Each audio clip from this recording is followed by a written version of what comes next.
さんこんにちは。Hannaチャンネルへようこそ。本日は世界でも新型コロナウイルスへの措置が異例と言われているここスウェーデンにおいて、実際スウェーデン人たちが政府の対策に対してどのように考え、どのように行動し、また彼らの生活にどういった変化があり、仕事にどのような影響を与えているか、インタビューしてみたいと思います。So, Sweden has taken a unique stance in the way to deal with the coronavirus. What are your views on the way Sweden has decided to combat the coronavirus? That I truly hope it will show that the way will be successful in the long run. And I'm quite surprised of being so proud of our authorities and of how they are handling this very unique and strange situation. I think the uniqueness in Sweden is about the amount of lockdown. And we haven't had a full lockdown at all in Sweden, which I think we are lucky to have had this opportunity.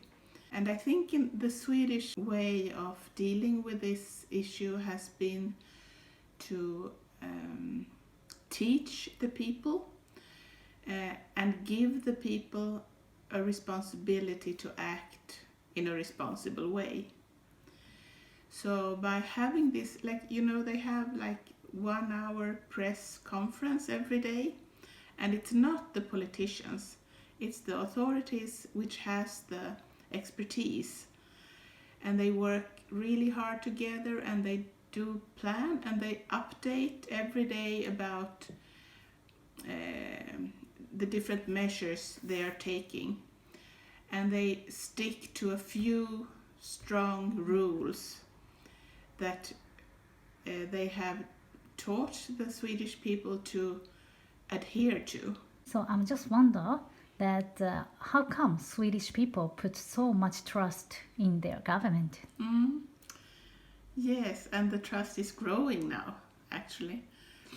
I think I don't think it's a complex thing, I think, but we have a society that is built on a democratic, it has a strong democratic base.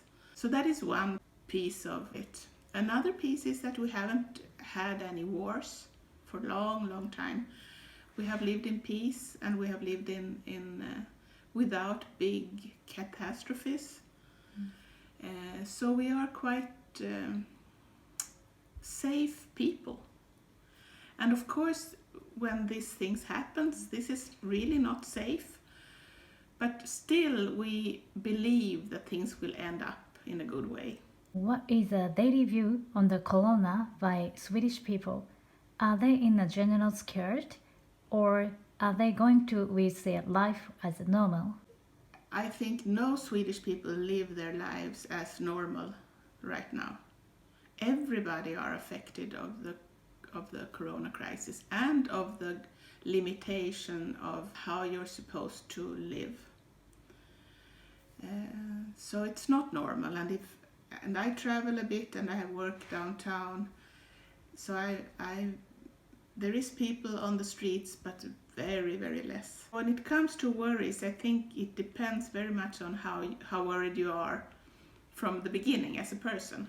I think before corona comes, if somebody like me, like Asian people put on a mask, I think everything, oh, she has something big disease, she can maybe spread other people. But now, have you changed the view? I didn't think so. I thought that those who carry masks, because Asian people do, and have been doing it for a long time, it's more like they are super scared of things. That's the view that it is to me. I see. I still think it looks funny when people use masks. It feels very far away from my perspective. But that is also something that makes that Sweden is different, because our authorities still think that using a mask it's more risks with that than it increases safety.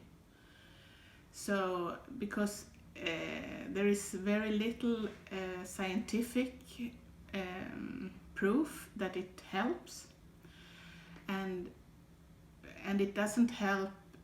It can help if you yourself carries the virus, so you don't affect others. But in Sweden, they say instead, if you don't feel well, stay at home. That is the main, and that is much more helpful. If you carry a mask, it's quite tricky how to handle it, because when I look at TV now, I see people, they have the mask down here, or they put it down when they talk, or they take it off and put it in the pocket. And where does the virus go? I have seen it also. Yeah, so it's not an easy issue. So has your daily life changed due to coronavirus? Yes, it has. It has. I really limit my social contacts. I do work and I go by local train once or twice a week. But I don't do that just for fun or I don't go like downtown to, I don't meet friends or anything like that. In Sweden, usually when you're greeting, like, hey, usually we hug, but how it's changed right now? Yeah, you don't hug. You don't even shake hands or so. So that is also changed a lot. Take out the distance. You don't stay close in shops or in queues and all that. I think the Swedish standpoint is we cannot stop it. It's unstoppable because it's already in the society. But we have to slow it down as much as possible. And it can be slowed down by this distance, physical distance, not meeting so many people, stay at home when you have any little symptom of a cold or something. But that doesn't stop people from getting the virus. And in the long run, that will show also be a good thing, because the virus is here, and we have to get used to it in a way, I think. I see.